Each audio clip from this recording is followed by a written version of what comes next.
if I told you that Electronic Arts is laying more people off? Of course you would, because it's Electronic Arts and it's weeks before the earnings call. They got to make the books look good because the company is completely falling apart. What's going on, guys? Welcome to another episode of Smash JT. First broke by Jason Schreier over at Bloomberg. There are some pretty sizable cuts going on over at EA right now, laying off upwards of 400 or more employees as the industry continues to bleed jobs. And as I speculated during the downfall of BioWare, a division of EA, and how that company was spiraling after Corinne Bush was leaving, and how they were shipping off certain people to different portions of EA to try to save their jobs, well, fast forward a few months, and I would imagine that those very same people are out of a job now. Hit that subscribe, give me a like, and check out smashjt.com for the full article breaking down the latest round of layoffs coming from EA, and if Electronic Arts is going to be able to turn themselves around, or if this is the first sign of the entire downfall of the company. Electronic Arts is once again gutting its workforce. I know, big shocker. This time they're laying off between 300 and 400 employees, potentially more, in a wild move that adds to an already devastating year in the entire video game industry. This latest wave includes 100 jobs being cut at Respawn Entertainment following the cancellation of 2 in-development titles, one of which, according to Bloomberg's Jason Schreier, was supposedly an extraction shooter in the making set within the Titanfall universe. And ironically, hearing that, there was quite the mixed reception online where some people were like, oh man, we lost the Titanfall game, and then the other people saying, yeah, but it was going to be an extraction shooter game, and do we really need another one of those? Now, if EA could have done a Titanfall sequel properly and made it great, just like Titanfall 2 was, then yeah, maybe that could have made a significant impact on the bottom line moving forward.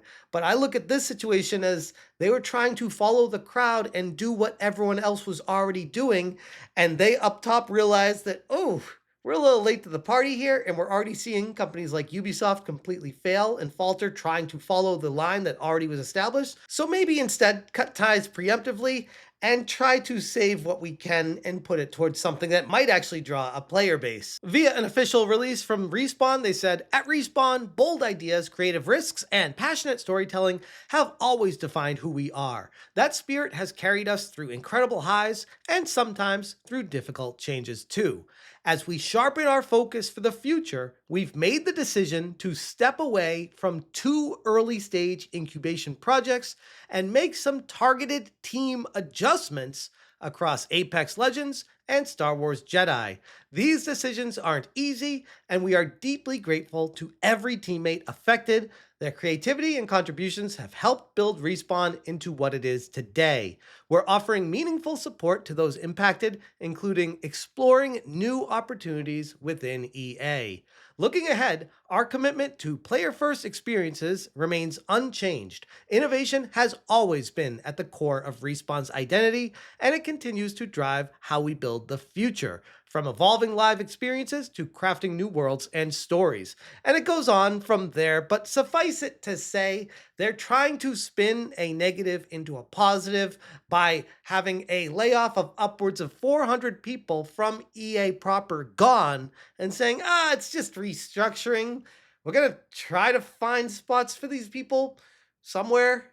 And if we can't, hey, we said we'll try. What do you want from us? We're EA. While EA's official statement frames these cuts as a strategic realignment, let's be real. It paints a much darker picture of what's going on over in the behemoth known as Electronic Arts. The layoffs are reportedly affecting EA's experiences team, including fan care, marketing, QA, and development roles, alongside some of those pesky DEI invented jobs that were all the rage a few years ago. But we'll get to those in just a second. This move marks yet another major shakeup just weeks before EA's Q4 and fiscal year 2025 earnings call on May 6th, which they're expected to address the situation and obviously going to try to spin it as a positive because It's EA. What else are they going to do? Hey, yeah, our company's failing and we're laying people off and we're going to try to survive, but doesn't look good. No, of course not. This is EA. And plus, they're not going to mention anything about cutting DEI jobs either to their investors.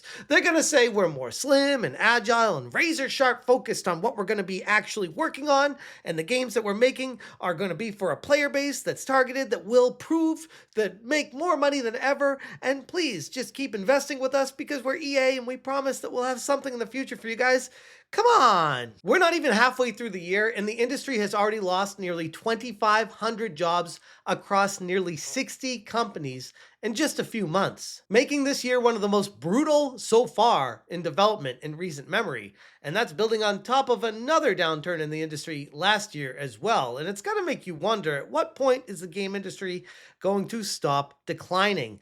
And maybe it might come down to the games that they're making are way too bloated and they way overhired, thinking that DEI was going to be the future of gaming. Maybe that sounds like I'm oversimplifying everything, but when you're getting potential low interest loans or other grants or benefits for overhiring from a certain demographic, we'll just say, it may impact the decisions you have when it comes to hiring practices. And when that well dries up, so do the people you brought in. But now DEI is being shoved out and the slop is no longer wanted.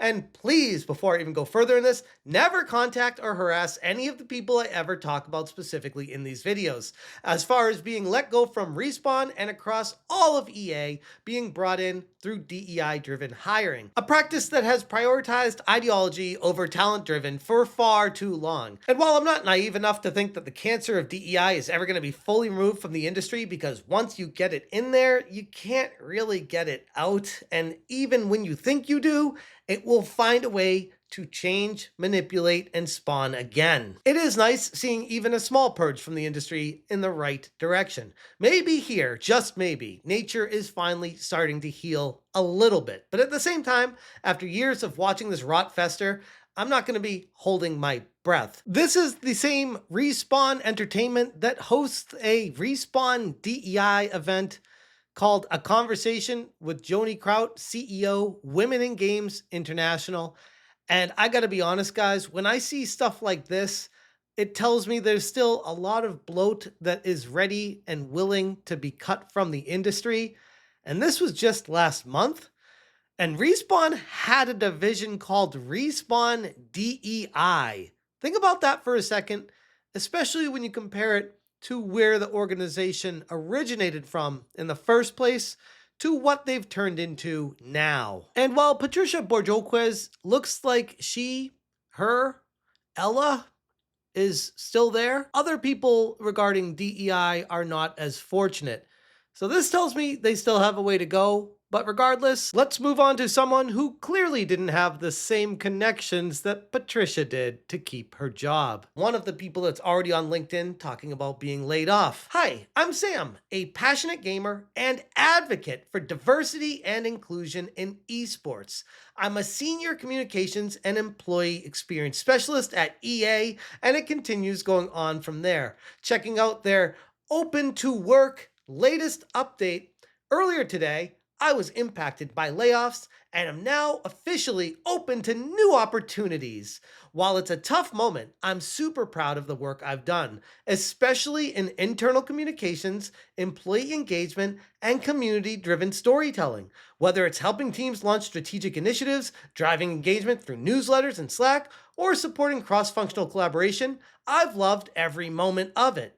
I'm now exploring new roles, whether within EA or beyond, in internal comms, community, or anything that sits at the intersection of people and storytelling, which is fascinating because in that message appealing to have that shared and try to get a job somewhere in the industry, does she say nothing about DEI, diversity and equity and inclusion like they say about in their about section, which is just curious. Almost like she knows herself that it's going to impact her ability to get the job if they put it in that line there. Like these alleged DEI hires are becoming self-aware that what they were hired for previously during the bloat of the industry at its peak, they are now saying, probably not a great idea to include that everywhere I write my messages, so that maybe in the off chance somebody can still hire me on and I can get a job in the game industry. I mean, hey, I got experience now. Why not? But she's not alone either. Many other people have been affected by the layoffs, and EA is no exception to avoiding the industry downturn. With the layoffs now spanning across Respawn, BioWare, and Codemasters over the last 2 years, many of which seem to foreshadow the current collapse we've all been witnessing, you gotta wonder, at what point is this going to turn around? The loss of talent, vision, and now entire projects like the rumored Titanfall spinoff points to a company that's no longer investing in creative risk, but instead slashing their own teams to meet financial goals. And when I'm doing some just very brief surface level research on Respawn Entertainment, I can't help but notice the dynamic shift in, we'll just say, quality of employee from when Respawn started to what they look like today. And you got to ask yourself, maybe there's some people being brought into this company that weren't really impacting the games specifically in a meaningful way. But I want to be absolutely crystal clear on the situation, because the elephant in the room of, oh, gay people can't make good games. Like, no, actually, when I was in the game industry, many people I work with were gay and they made excellent games. It's not a direct correlation between being gay and not being a good developer. I don't want that to be lost in the mix here. I just see a direct correlation between the amount of pushing the, we'll just say, rainbow flags and pride and using your personal identity as who you are instead of caring about the games kind of changes the dynamic of behind the scenes what's actually happening at the game studio. I don't care what you do when you close your bedroom door at night. EA went through quite the dynamic shift between all their organizations underneath them, specifically BioWare, with the studio's decline remaining one of the clear signs that EA has a failing leadership structure.